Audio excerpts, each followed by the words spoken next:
I remember the day I slipped that ring onto Camilla's finger as though it were the culmination of every love story ever written, every romantic promise ever whispered. But as the words settled in my throat, an echo of unease rippled through me. In Linda Vista Gardens, beneath the wisteria-draped pergola where our wedding took place, I felt the thud of my heartbeat not from excitement, but from the weight of secrets I carried. I'd pledged my heart to Camilla, certain that love alone could weather any storm. Yet even as I smiled for photographs, I knew I'd withheld the one thing that might shatter everything: my inheritance. 3 apartments, scattered across the city's most desirable neighborhoods, deeded to me by my grandfather before the world knew his name or mine. I'd kept their existence locked in files and hidden accounts, not out of malice, but out of self-preservation. I wasn't naive enough to believe everyone played by fair rules, especially my in-laws. 7 days after we exchanged vows, I woke to a quiet apartment that felt more like a cage. The sun rose lazily through linen drapes as I made coffee and tried to shake the lingering hangover of champagne and orchestrated perfection. I'd left early, convinced solitude would calm my nerves, but that morning's solitude felt like a betrayal. I glanced at my phone. No missed calls, no text from Camilla. I should have been relieved. Instead, a tight knot of dread twisted in my gut. I'd barely set down my mug when the doorbell's insistent ring sent a shock through me. My chest tightened, and I knew without looking who stood on the other side. Opening the door, I came face to face with Meredith, her posture as immaculate as ever, her designer handbag clutched in one hand, a notary's briefcase in the other. She wore her power like armor. Tailored suit jacket, perfectly coiled blonde waves, and lips painted a flush of authority. The notary, a bespectacled man in his 60s with more dignity in his posture than most people I knew, offered a polite nod. Meredith's eyes, however, fixed on me with calculated intent. "Good morning, Levi," she said, voice cool enough to frost the air between us. "I hope we can have a brief chat about some important family matters." I stepped aside, forcing my smile to unfurl. "Of course, Mrs. Adams." "Won't you come in?" The lie tasted bitter, her mother-in-law-to-be, already assuming ownership of our home. Every step she took across my polished hardwood floors felt like a raid. I closed the door with a measured click behind them, heart pounding as I guided them into the living room, where Camilla's wedding flowers still drooped in their vases. The notary unpacked his briefcase with deliberate precision, sliding a sheaf of papers onto the coffee table. Meredith's gaze flicked to the stack, then back to me. "A standard prenuptial agreement," she explained, voice dipped in honeyed steel. "Just to protect both sides. I'd hate for any surprises to spring up after you've tied the knot." I settled onto the sofa, pretending to examine the documents, but all I could see were clauses threatening to consume my inheritance if anyone discovered it later. Hidden asset clauses, retrospective joint property clauses. Terms designed to force me to surrender everything I'd built before Camilla walked into my life. The notary cleared his throat, expecting me to begin. I looked up, met Meredith's impossibly calm stare, and laid the papers aside. "I appreciate the offer of protection," I said evenly, voice smoother than I felt. "But we're not signing anything today." My words landed softly, but I felt them ring like a bell in the stillness. Meredith's lips curved into a smile so practiced it might have been etched in marble. "No rush," she said. "Just thought it prudent to address these matters early." The notary closed his briefcase, and they departed with the same immaculate composure with which they had arrived, leaving me staring at that coffee table as though it had betrayed me. As I closed the door, my pulse slowed to a jagged rhythm and relief washed over me momentarily. Silence reigned once more, but this time it carried the electricity of imminent threats rather than peace. In the days that followed, I replayed that morning in my mind like a film reel on loop.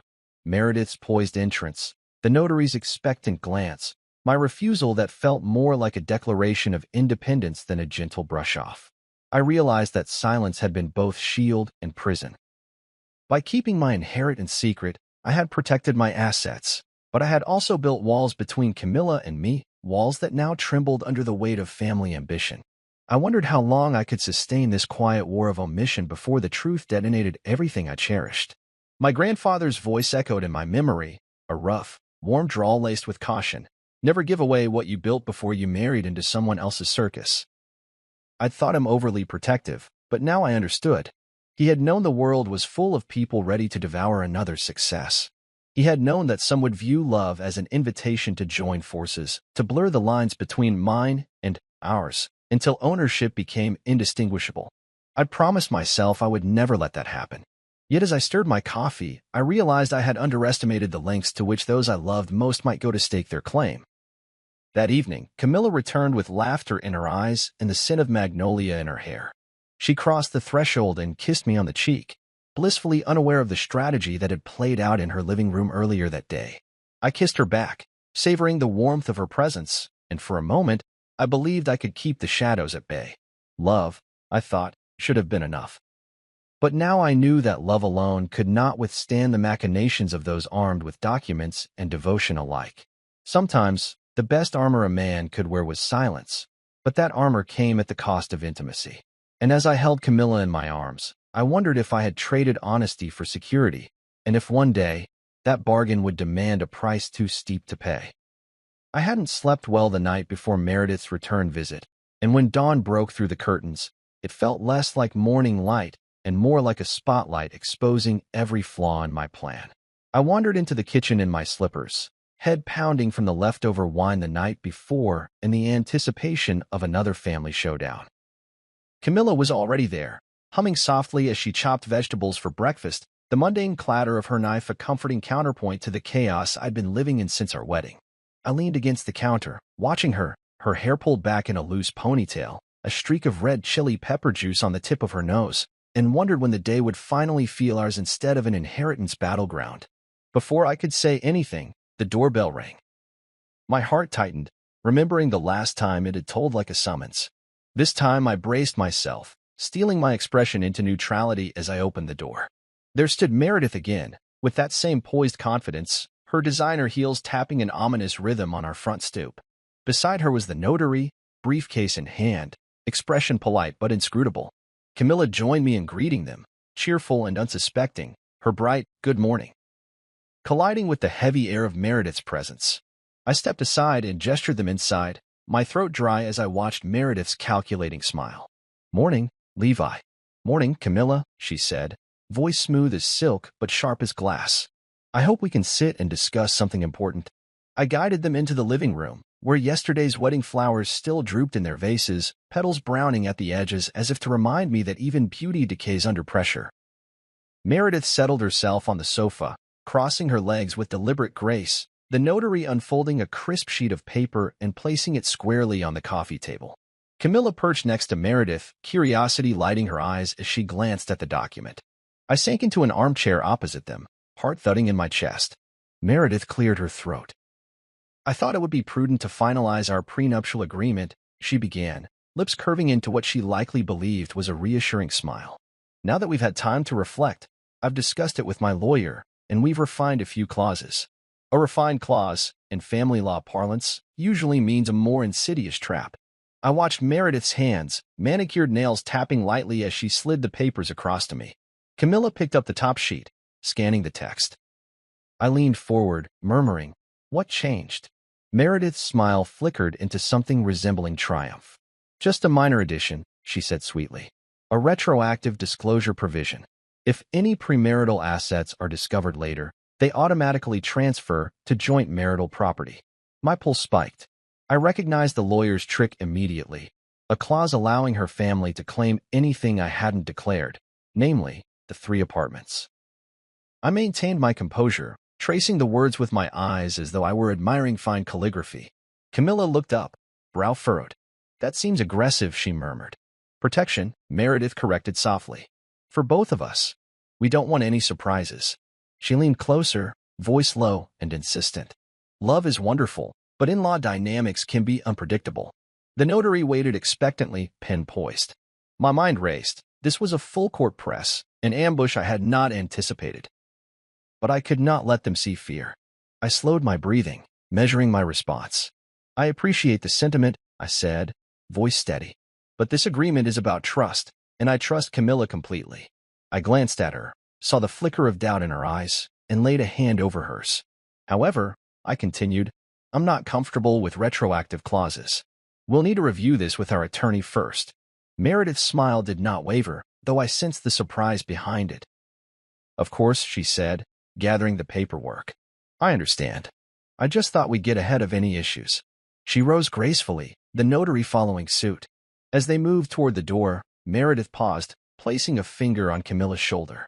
We just want what's best for our daughter, she added, voice softening into a practiced maternal tone. That's all. Then they were gone, leaving a vacuum of tension in their wake. Camilla stood, eyes downcast, and I rose to embrace her. Her shoulder shook as she exhaled a small sob. Why are they doing this? She whispered. I thought we agreed our families would respect our boundaries. I held her close, feeling that familiar crack in my heart where secrecy had chipped away at our bond. I don't know, I admitted, voice low. But we'll face it together.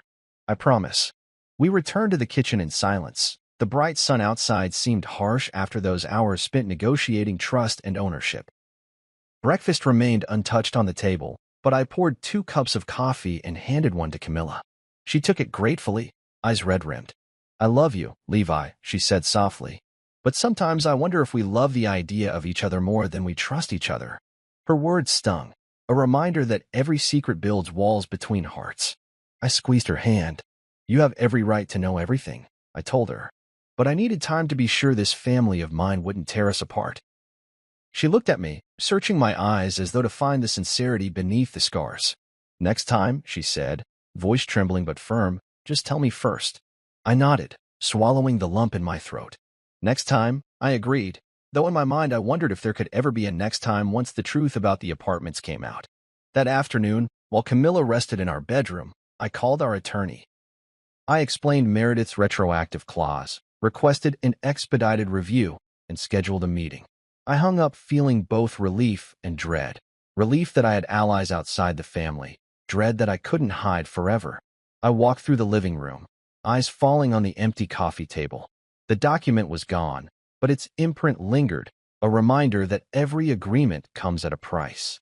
Later, as dusk crept in and we prepared dinner together, I resolved to keep one promise above all. To never let silence erode our love again. The prenup ambush had exposed more than my assets. It had revealed vulnerabilities in our trust. But it had also given me clarity. I would protect what I'd built.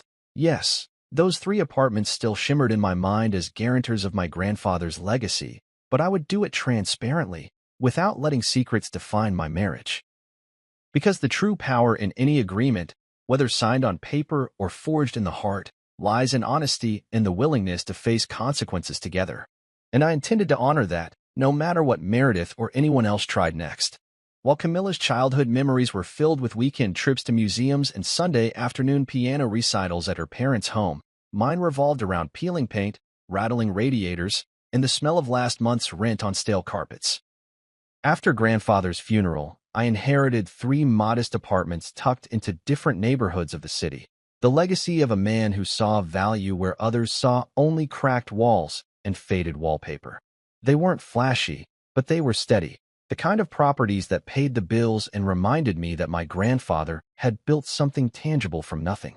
I swore I would protect that legacy, but from the moment I signed the transfer papers, a weight settled into my chest. A weight I carried every time Camilla asked about our future together. Keeping those apartments a secret from Camilla felt like carrying ghosts in my pocket. I had set up a separate bank account, routed rental income through shell companies, and learned to lie about my weekend absences. Business meetings, I'd call them. Networking events. I'd spend Saturdays rotating among apartments, checking leaky faucets, replacing broken locks, and convincing tenants that any startled knock at their door was a routine inspection. They never suspected their landlord was the handsome man writing love letters to his wife in a downtown loft far above their world. I fancied myself a benevolent phantom, granting stability without revealing myself, but the deception gnawed at me. Every night, I dreamed of angry tenants, mounting eviction notices, and a reckoning where Camilla discovered the truth in a market listing rather than from me. For the first few months of marriage, I managed to keep the apartments off Camilla's radar. When she asked where I was going at dawn, I'd smile and say errands. When she wondered why my phone battery drained so quickly, I'd claim a gaming habit. I even bought a burner phone to communicate with my property manager. The lie became elaborate. A fictional business partner named Simon Tate, who called to discuss repairs and rent collections. In the beginning, it felt exhilarating, like I was playing a character in a movie, slipping into dark alleys of the city in hopes of finding broken boilers and malfunctioning light fixtures. But as the weeks passed, that exhilaration curdled into guilt. Living a double life meant I never fully arrived home. I'd walk into our open-plan loft, smell the lemon sage candles Camilla loved, and feel as though I was trespassing in someone else's life. I caught myself flinching when the phone rang at odd hours, expecting my property manager to list emergencies or evictions. At brunches with her friends, I'd stare at their luxury condo appraisals on their phones and wonder whether they sensed the truth behind my polite, "We're saving for our dream home" patter. Silence was a fragile shield, and every moment of normalcy felt borrowed, temporary. One evening, I made the mistake of answering a call in the middle of dinner. Camilla bristled when she saw my eyes flick to the screen. "Is that your business partner again?" she asked, fork poised midair. My tongue went dry as I fumbled for an excuse. Yes. He wanted confirmation on maintenance schedules," I stammered. She frowned, then nodded, but the doubt was there, etched in the crease between her brows. I forced a smile and changed the subject, but the moment lingered like spilled ink across a blank page. Weeks later, the poker game faltered. I had taken a day off for our anniversary, or so I told Camilla, and instead, I drove to the third apartment's neighborhood. I parked on a cracked sidewalk and slipped into the building's lobby, where the tenant, a widowed schoolteacher named Denise, waited. She'd complained about a slow leak under her bathroom sink, and I'd promised to arrive by noon. When I opened the door to her unit, I caught my reflection in the hallway mirror. Rumpled shirt, scuffed shoes, face drawn thin with exhaustion. "Mr. Manning," she greeted me with a weary smile, as though she knew I was her secret landlord all along. "Glad you could make it." I knelt beneath the sink and worked quietly, feeling the weight of her eyes on my back. She told me about her son's upcoming exams, her hopes to transfer to a nicer district, how she'd been making sacrifices for years. I finished the repair, packed my tools, and collected her rent check. She thanked me and closed the door, leaving me alone in the hallway. I looked at the rent check in my hand, $500 of her hard-earned teacher's paycheck, and realized I was stealing her trust, hiding her landlord identity so I could protect my secret. It hit me then. These apartments weren't just assets, they were people's homes, woven into their lives in ways I had brushed aside. Driving home, rain began to fall in fat, negligent drops, smearing the windshield like tears. I thought of Camilla, expecting me for a candlelit dinner and a toast to another year of marriage. Instead, I had absented myself to tend to broken pipes. Silence had protected my inheritance but undermined my integrity. I parked under the glow of the loft's street lamp and stared at our living room windows. Beyond those panes, she waited, unaware of the shadows I carried. That night, I lay beside Camilla, her breath even and peaceful, oblivious to the secret lurking in my study, a folder labeled Properties, under 7 locks of digital encryption. I stared at the ceiling, memories of my grandfather's stern advice echoing in my mind. He had built his empire with sweat and shrewdness, but he had also taught me the importance of honor. Here I was, betraying the one person I'd promised to love. Over the following days, the guilt blossomed into resolve. I began drafting an email to Camilla and our attorney, outlining the inheritance and my mistakes. Yet every time I sat down to finish it, doubt crept in. If I confessed now, would she see me as a protector or a deceiver? Could trust be rebuilt once silence had fractured it? Every unspoken word felt like a stone in my chest. Finally, the trigger came when I received a text from Meredith. "Levi, would love to meet. Your grandfather's legacy is growing. Let's talk." I recognized the bait. She discovered a payment she couldn't trace, and now she wanted to integrate my secrets into her plans. My heart pounded, but this time fear had a different taste, determination. I would not let Meredith snatch control of what was mine, but I also couldn't let her define my marriage. That night, I drafted a message to Camilla. "We need to talk. Everything, all of it, before they do." My finger hovered over send as I waited for the courage to acknowledge the ghosts I carried. I thought of Denise, the schoolteacher, trusting me to fix her home. I thought of Camilla's laughter filling our loft, and I realized that silence had become too heavy a ghost to bear. With a single tap, I released my secret into the open, praying that love could conquer the risk of truth. Every Sunday, without fail, Camilla's parents hosted dinner in the formal dining room of their suburban estate, the one with the crystal chandelier and the Persian rug that looked as though it had been woven by angels. After Meredith's failed prenup ambush and my eventual confession of the apartments, I thought the storm would pass, that maybe transparency would bring relief. Instead, I found myself seated at the long mahogany table between Aunt Ruth and Gerald, my father-in-law, with Camilla to my right, beaming as though she'd invited a harmless guest rather than the man whose family prized real estate above all else. The meal began with polite conversation about work and weather, but beneath every pleasantry lay an undercurrent of interrogation, a feeling that every compliment had a sting hidden in its sweetness. I poured myself a glass of wine, watching Meredith across the table slice a roast chicken with deliberate precision, each movement measured as though cutting through my defenses. "Levi," Aunt Ruth began, voice velvety but edged with calculation, "we've been so curious about your background. Tell us, what are your long-term plans with Camilla? You two make such a lovely couple. Do you envision purchasing a home together?" Her question drifted across the table like a feather, but it landed with the weight of an anchor. I glanced at Camilla, who gave me a reassuring nod underneath the chandelier's glow. I cleared my throat. "Actually, we've been discussing property investments. Maybe a home in the country." I kept my tone light, as though discussing the weather, but my mind raced. Gerald, finishing a bite of green beans, added, "Country homes can be expensive, though. Better to expand what you already have. Your grandfather left you 3 apartments, yes? A solid foundation." He leaned forward, eyes bright with interest. My heart caught.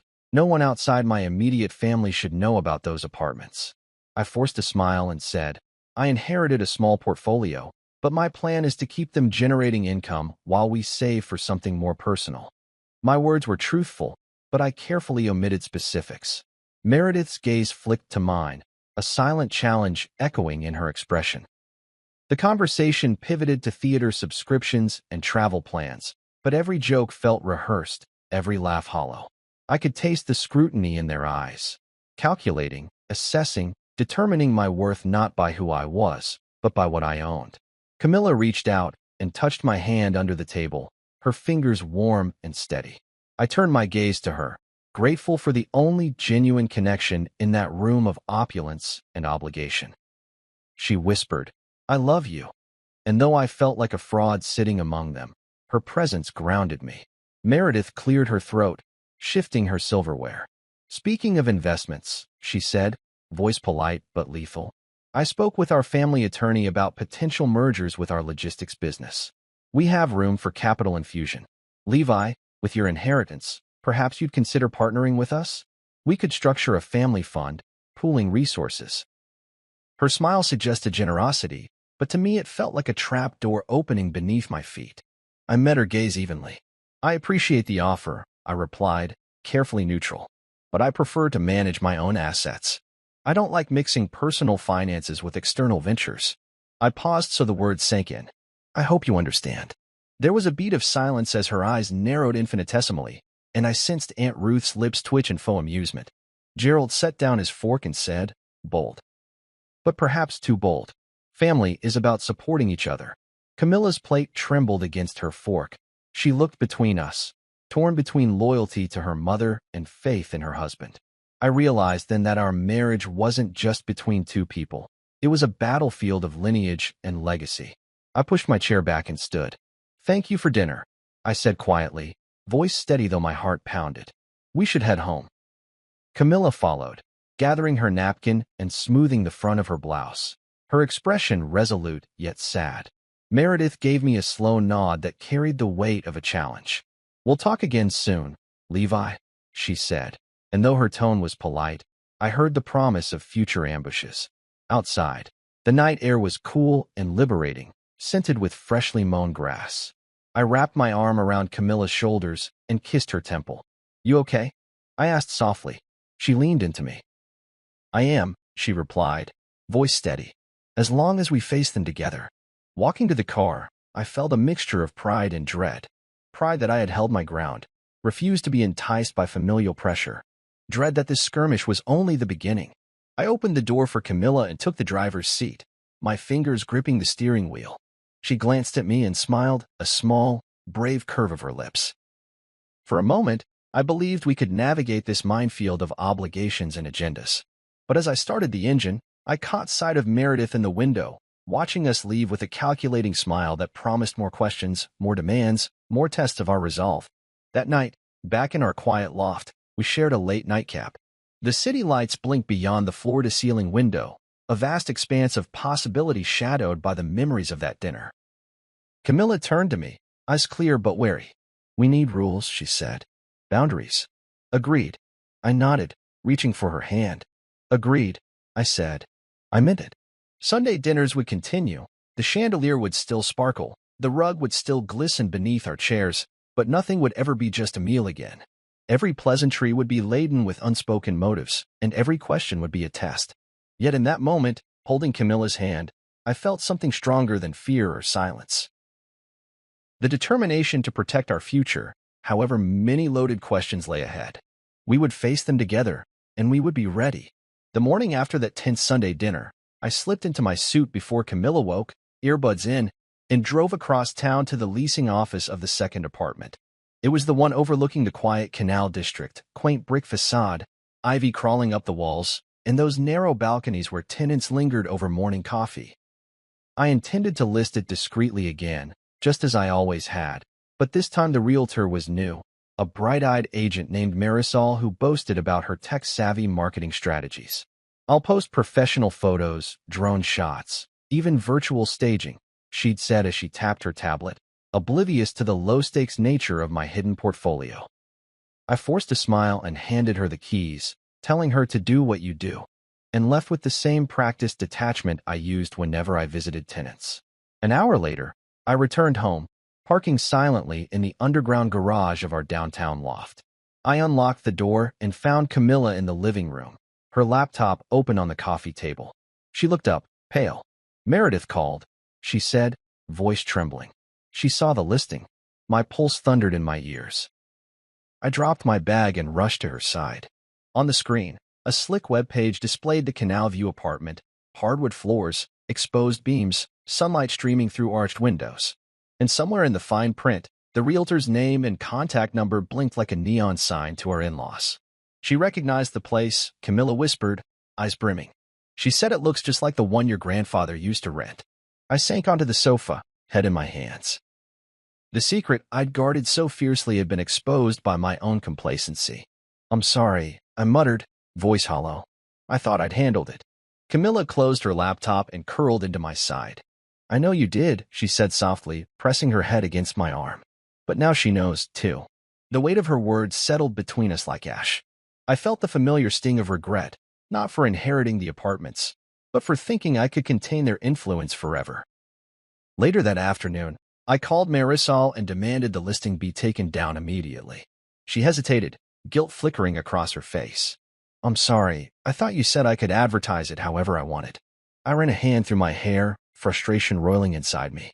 "Just remove it. Now. No more marketing." I hung up and exhaled, realizing the danger was no longer theoretical. My in-laws had a fillet of knowledge and the appetite to carve out a share. When dusk fell, I found Camilla in our bedroom, pacing. She paused when I entered, her silhouette framed by the city's neon haze. "What do we do?" she asked, voice quivering. I swallowed, trying to steady my thoughts. "We tell the whole story," I said, surprising myself. "No more secrets." She stared at me, confusion mingling with relief. "Are you sure?" I nodded. I'd rather face this head-on than let her exploit every omission. She approached, brushing a kiss against my cheek. "Then let's do it together." The next morning, armed with resolve and a box of documents, we drove to Meredith's house in the suburbs. The driveway was lined with hydrangeas in bloom, manicured hedges sculpted like guardians of privilege. My footsteps felt heavy against the polished stone path as I rang the doorbell. Meredith answered, impeccably dressed in a pastel blazer, her demeanor the very picture of poised hospitality. She stepped aside, allowing us in with a gesture so smooth it seemed rehearsed. We sat in her sunroom, a sea of wicker chairs and floral cushions, teacups balanced on saucers like fragile allegiances. I laid the documents out on the coffee table, deeds, bank statements, rental agreements, every record of my grandfather's gifts. Camilla's voice trembled as she recounted the mornings I'd vanished for business and the calls I'd answered on a second phone. Meredith's smile remained placid, but her eyes darkened. "So you kept this from me," she said quietly. "From both of us." I met her gaze without flinching. "I did. Because I knew what would happen if you found out on your terms, when you could leverage it for your benefit. And yes, I was wrong to hide it from you, Camilla. But it was never my intention to deceive you. I wanted to protect our marriage from the fights I knew would follow."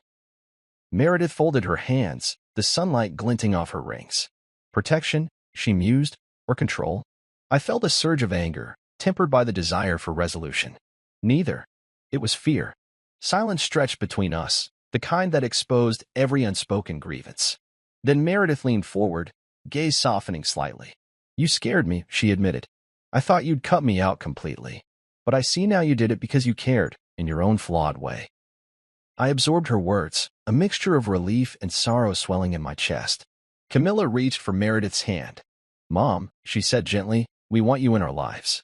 But we need boundaries and honesty." Meredith glanced at her daughter, vulnerability unguarded for the first time. She nodded slowly. Over tea, we negotiated terms, a monthly family meeting to discuss any concerns, a transparent account of rental income and expenses, and the agreement that I would retain sole decision-making authority over the apartments, while inviting occasional input on major maintenance projects. It felt strange, discussing cash flow alongside cups of chamomile, but in that moment, the absurdity was a balm. The tension that had coiled around our marriage began to loosen, replaced by a fragile respect. On the drive home, Camilla squeezed my hand. That was harder than any confrontation I could have imagined. I smiled wryly, eyes on the road. But it was necessary. She leaned her head on my shoulder. Our life won't be free of challenges, but at least now we face them with all cards on the table. I glanced at her, gratitude warming my chest. The apartments, once ghosts haunting my conscience, had become the catalyst for a deeper trust between us, proof that honesty, though frightening, could exorcise the silent specters of secrecy. And as the city lights blurred past, I realized that sometimes the truths we dread most are the ones that set us free. I waited until late afternoon, when the golden sun slanted through the blinds and cast striped shadows across our living room floor, before I found the courage to speak. Camilla was curled up on the sofa with her knitting. She'd taken up knitting since the prenup ambush, as though crafting stitches could repair something broken inside us. I perched beside her, heart pounding so loudly I feared she'd hear it. "Cam," I began, voice hushed, "we need to talk about everything." She set her needles aside and turned to face me, eyes soft but wary. I took a deep breath. "I want to tell you about the apartments, the full story, and why I kept them from you. Because I can't keep hiding, and I won't let someone else have that power over us." She nodded, wrapping a knitted scarf around her slender fingers. I told her about my grandfather's real estate empire, how he started with one crumbling building and, through shrewd loans and tireless renovation, amassed dozens of properties. I described his pride in leaving me 3 apartments, humble but steady, when I was barely out of college. My voice trembled as I confessed how, after our wedding, I'd feared that revealing those assets would make me vulnerable to her family's ambitions. Meredith's notary, the hidden clauses, the Sunday interrogations. All of it had convinced me that silence was safer than trust. Camilla listened in silence, her gaze fixed on me, her expression unreadable. I braced for anger, for hurt, for the sharpness of betrayal slicing through the room. Instead, she covered my hand with hers, thumb stroking my knuckles. "Why didn't you trust me?" she asked softly, and the question felt like the hinge of our relationship. I swallowed hard.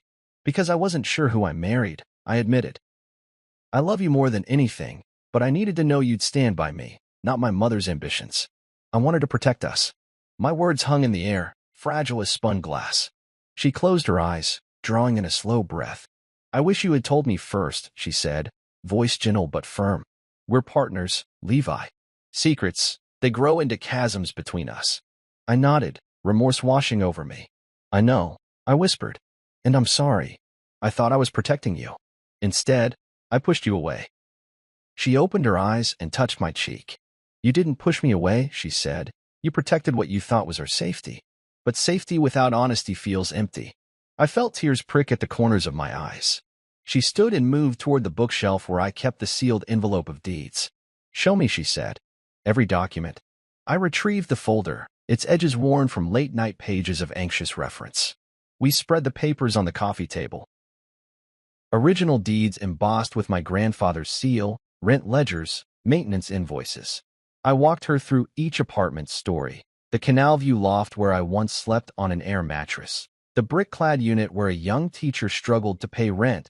The attic studio where an artist painted portraits of stray cats. Each property held a memory, a lesson from my grandfather, a fragment of the life I led before marriage. As I spoke, Camilla's knuckles whitened around the pen she used to underline clauses and annotate margins.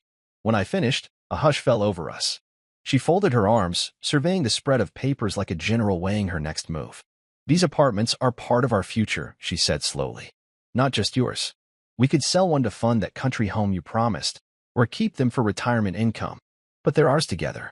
Relief and pride surged through me. "If you want," I said, voice thick, "I'll transfer half ownership to your name." Camilla shook her head. "No," she replied. "Let me decide how to manage them with you. We'll have transparency and shared decisions, but ownership stays in your name for now." I hesitated, surprised by her trust. "Thank you," I said, leaning across the table to kiss her. That night, we drafted a formal agreement. Monthly check-ins to review income and expenses, a commitment to consult before any major renovation or sale, and a clause to involve our chosen attorney if disagreements arose. We signed it with pens that felt like wands sweeping away old fears. As we sealed the agreement in an envelope stamped "Shared Trust," I realized this confession had not destroyed us. It had built a bridge where silence once stood. The fallout came the next day when Meredith arrived unannounced, her usual composure thin around the edges. She found us at breakfast, the signed agreement laid out on the table between 2 mugs of coffee. Her smile faltered when she saw the envelope.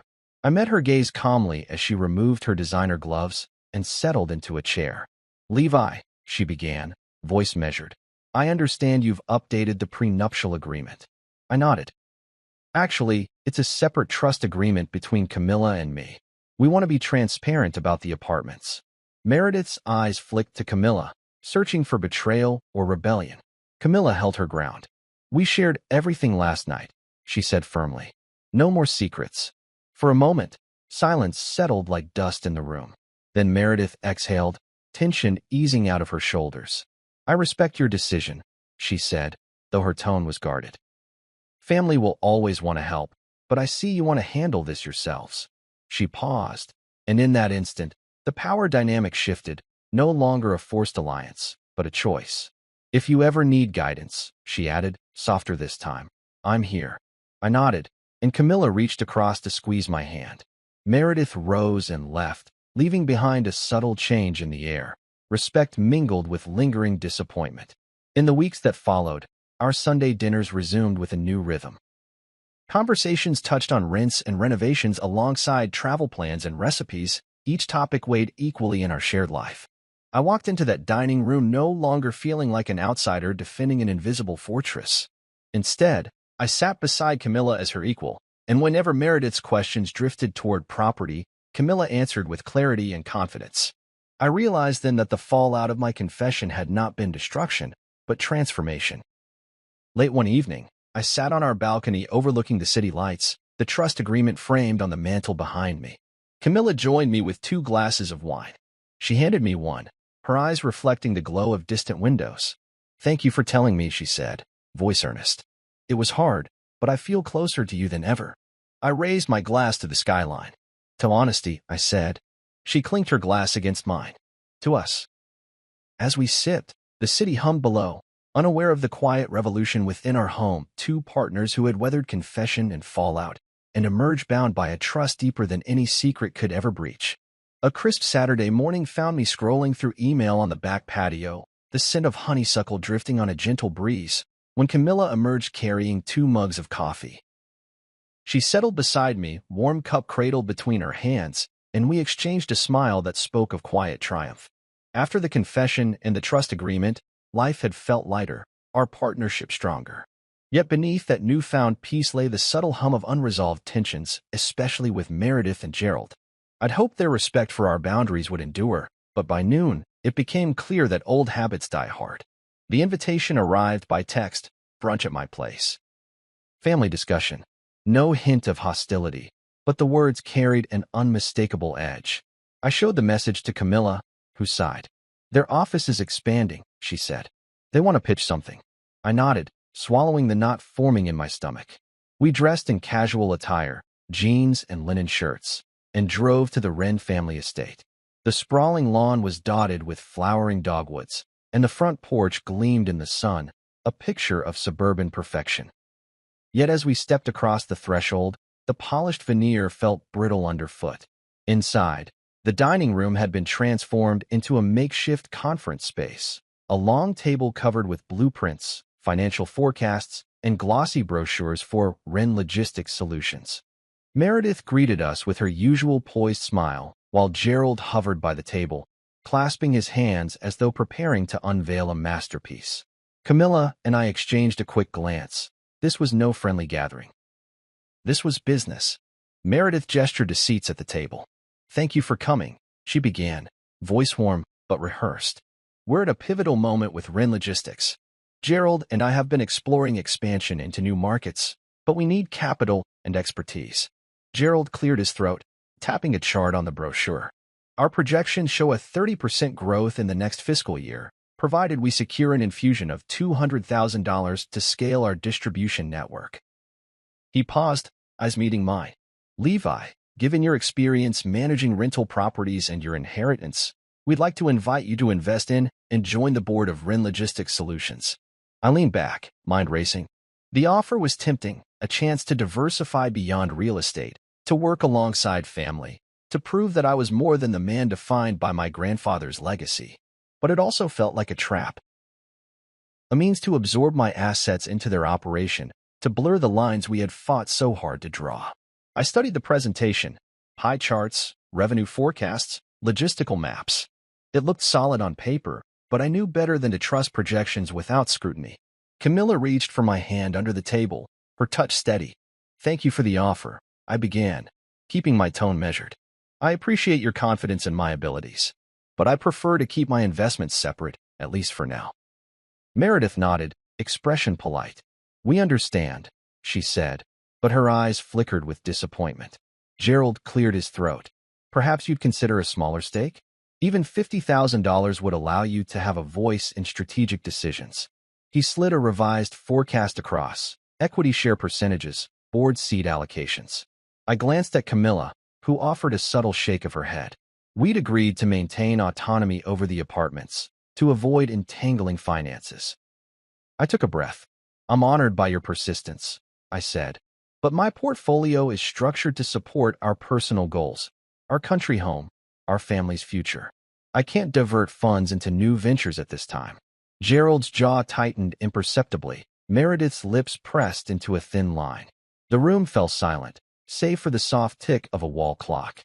At that moment, I realized the presentation was less about genuine partnership and more about testing our resolve. They were baiting me, seeing how far they could push before I yielded. My grandfather's words echoed in my mind. "Hold your assets close, but know when to let go." This was a pivot point, not a negotiation of numbers, but a test of values. I stood, gathering my coat. "Thank you for the invitation," I said, meeting Gerald's gaze. "I'll continue to support your company as family, but not as a financial partner. I hope you understand." Camilla rose beside me, smoothing her skirt. Meredith offered a tight smile. "We do," she said, though the word felt strained. "Family first." I nodded, and we walked out into the bright afternoon, leaving the brochures and blueprints behind like discarded plants. In the car, Camilla exhaled. "That was intense," she said, gripping the steering wheel. I reached across to squeeze her hand. "It was," I agreed, "but necessary." She looked over, eyes thoughtful. "Do you think they'll try again?" I shrugged. "Maybe, but we've drawn our line. No more half measures." She nodded, relief mingling with resolve. Over the next few days, whispers drifted through the family grapevine. "Levi's so selfish, he's disrespectful." I heard he refused to even consider a small investment. I saw the subtle looks, raised eyebrows, folded arms, whenever we attended gatherings. It stung, but it also reaffirmed our decision. We had chosen independence over convenience, honesty over appeasement. One evening, I found Gerald lingering in our driveway, carrying a bottle of aged whiskey. He knocked softly, then extended the gift as though offering peace. "I respect your choice," he said, voice quieter than I'd heard it. I overstepped. I accepted the bottle, surprised by the sincerity in his eyes.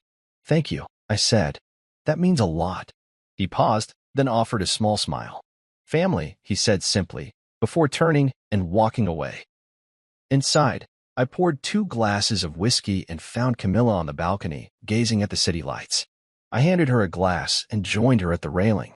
"To boundaries," I toasted. She clinked her glass against mine. "And to family," she added. "Even the complicated kind." We sipped, the warmth of the whiskey a balm against the chill of confrontation. In the days that followed, the invitations ceased. Meredith and Gerald stopped pressing, returning to neutral inquiries about grandchildren's milestones and book recommendations. Sunday dinners resumed with laughter and shared stories, free from the weight of ulterior motives. I realized that sometimes the greatest gift you can give a family is a firm no, not in defiance, but in protection of what truly matters. That weekend, as we sat on our porch with our son Paul, building a sandbox from the income of the apartments, I felt a profound sense of balance. The apartments were not just assets or bargaining chips.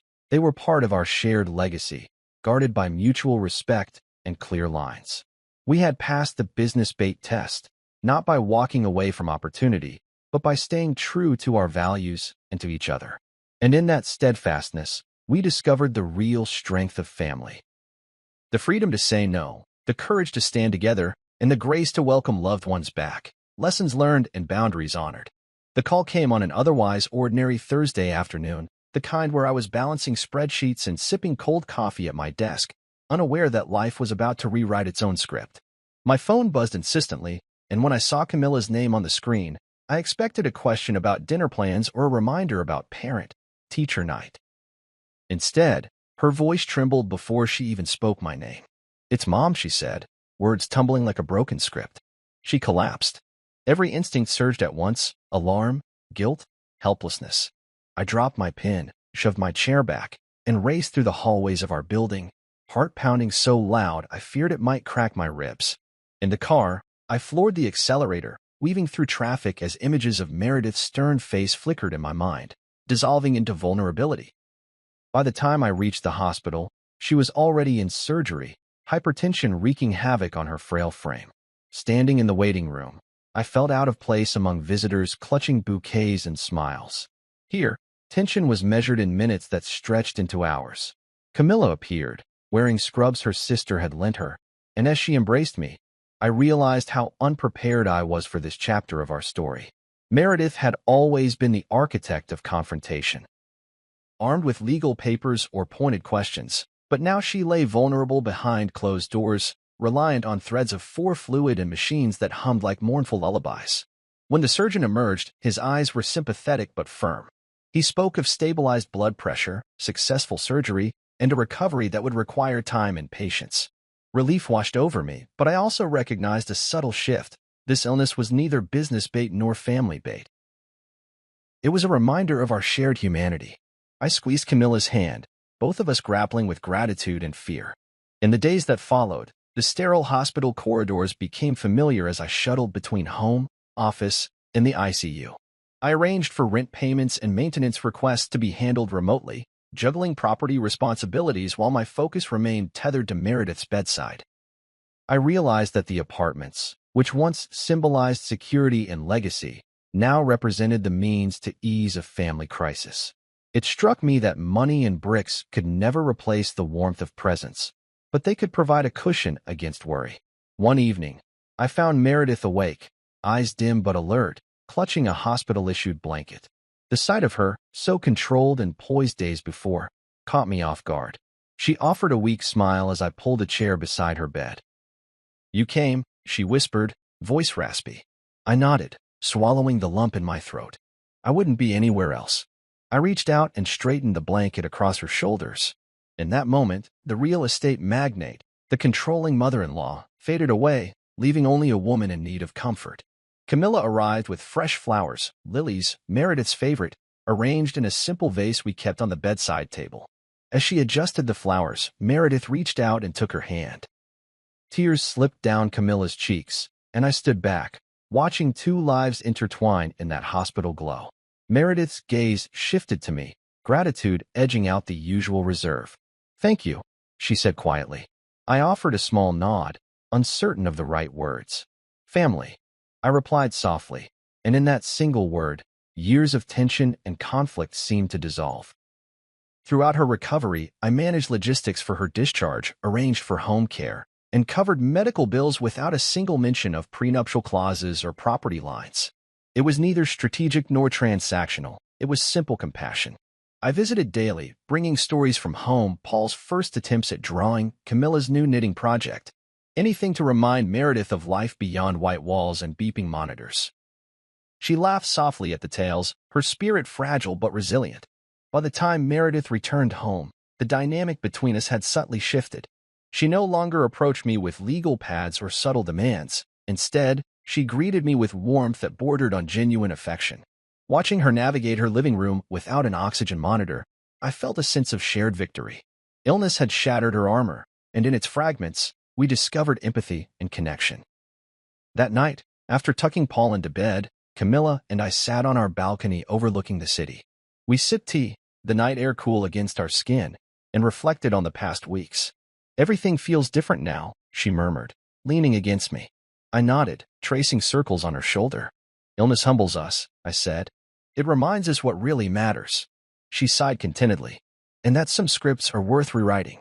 In her voice, I heard hope. And the certainty that, together, we could face whatever came next, guided not by contracts or conflict, but by compassion and unwavering trust. When the spring thaw finally loosened winter's grip, Camilla and I found ourselves driving out toward the rolling fields beyond the city's edge, the hatchback crammed with blueprints and samples of stone and timber. We'd agreed to invest the income from one apartment into building our country home. A place where laughter could echo in high ceilings, and where Paul could run barefoot through wildflower meadows. As we wound down the Tulane Road, I felt a thrill of anticipation.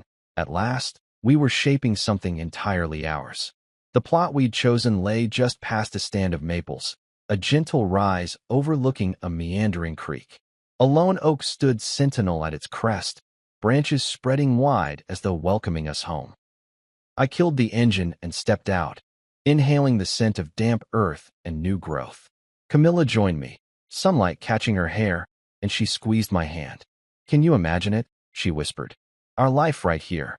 I closed my eyes, picturing a front porch swing, a kitchen flooded with morning light, and evenings spent around a wood-burning fireplace. Over the next weeks, we met with architects and contractors, debating rooflines and window placements, hedges versus stone walls. Meredith dropped by once, a bouquet in hand, to admire our ambition. She offered gentle advice. Consider financing through our family fund, but I thanked her and reminded her of our agreement. The apartments would fund this house, no outside capital required. She smiled, a real smile this time, and left without comment. It felt like progress. One afternoon, as the foundation was poured and the scent of wet concrete mingled with wild grass, I walked the perimeter with the foreman, checking rebar placements and drainage slopes. The foreman, a grizzled guy named Sal, looked at me with respect. You're doing it right, he said, patting my shoulder. Stone walls, proper insulation, and those large south-facing windows. Your heating bills will thank you. In that moment, my role shifted. I was no longer the secretive landlord hiding assets, but a partner in creation, shaping the framework of our future. Back at home that evening, Camilla and I sat cross-legged on the living room floor, spreading paint samples across our coffee table. The city lights twinkled behind us, a reminder of our roots even as we reached for something new. She picked a warm cream for the walls, and I selected slate blue for the shutters. We laughed when we realized how indecisive we were. She swore on honeyed hues. I argued for earthy tones, but the easy banter felt like the most authentic expression of our bond. Then came the day we staked out the hedge line.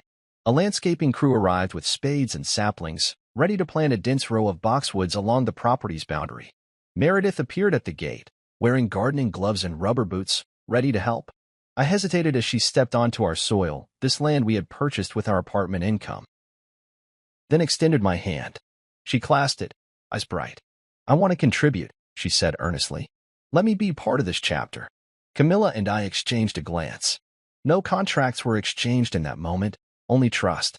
We nodded, and Meredith set to work alongside us, pressing each sapling into the earth, trimming stray branches, and laughing when one of the boxwoods refused to stand straight. Dirt smeared her gloves, and I realized I'd never seen her so genuine. No agenda, no negotiations. Just a mother and grandmother embracing our shared vision. As the sun dipped low and the hedges stretched in neat green rows, I felt a shift within myself. The apartments had funded this house, yes, but it was the relationships, seated in conflict and watered with honesty, that comprised its true foundation. Meredith stood beside me, wiping soil from her hands, and I offered her a draught of lemonade. She accepted with a smile that carried neither menace nor expectation. Driving home that evening, the car filled with the scent of budding boxwoods, Camilla rested her head on my shoulder. "Today felt different," she said softly. I nodded, heart full. I agreed. We're not just building a house. We're building new roots together. And as the headlights traced our path back to the city, I understood that our greatest inheritance wasn't 3 modest apartments, but the home we were creating through trust, boundaries, and a willingness to let our family grow in unexpected ways. For years, in that time, we moved from our downtown loft into the country home we built, a house framed by laughter rather than ledger entries, its foundation rooted in honesty. We kept 2 apartments as rental income, and Paul started preschool at the little yellow schoolhouse down the road. Our life felt steady, held together by the trust we forged in conflict's fire. On a crisp autumn morning, I stepped outside to fetch the paper and found a familiar figure at our gate, a notary public, clipboard in hand, flanked by a young woman in a tailored blazer. My pulse tightened, memories of prenup ambushes and hidden inheritance flashing through me. I recognized the anxious curl of the notary's lips. He'd been Meredith's instrument once before. "Good morning, Mr. Manning," he said, voice polite but impersonal. "I have documents that require your signature." Behind him, the woman flashed a polite smile. "From the Adams Wren Family Trust," she explained. My heart sank. Had the old clauses resurfaced? Had Meredith searched for leverage one last time? I stepped forward, greeting them with a composed nod. "Let me see." The notary extended a stack of papers, revision drafts for our trust agreement, clauses reintroducing retroactive asset claims, and family fund proposals. The words shimmered with menace, but I felt none of the fear that had gripped me years ago. I glanced at Camilla, standing in the doorway with Paul at her hip. Her gaze was steady, unwavering. "I'm not signing," I said firmly, handing the papers back. "We agreed these assets remain ours. We have a binding trust, and no further amendments will be accepted." The notary's smile flickered. The woman shifted her weight. "We were asked to deliver," the notary murmured. I folded my arms. "Then let them come themselves." Camilla stepped beside me, resting a hand on my shoulder. "This is our home, our family," she said quietly but with steel in her voice. "No more documents will change that." Paul, sensing tension, pressed against her legs, and she scooped him into her arms. The notary nodded, acceptance softening his posture. "Very well," he said, gathering the papers. "I'll return them to the family office." As they turned to go, I realized how far we'd come, from hiding apartments in shadows to standing firm in daylight. When the gate clicked shut behind them, Camilla exhaled and hugged me. "Zero trust," I whispered, smiling. She laughed, warm and free. "Zero trust," she agreed, "but infinite love." And in that moment, I knew silence had given way to honesty, and honesty had built a life no notary could ever undo.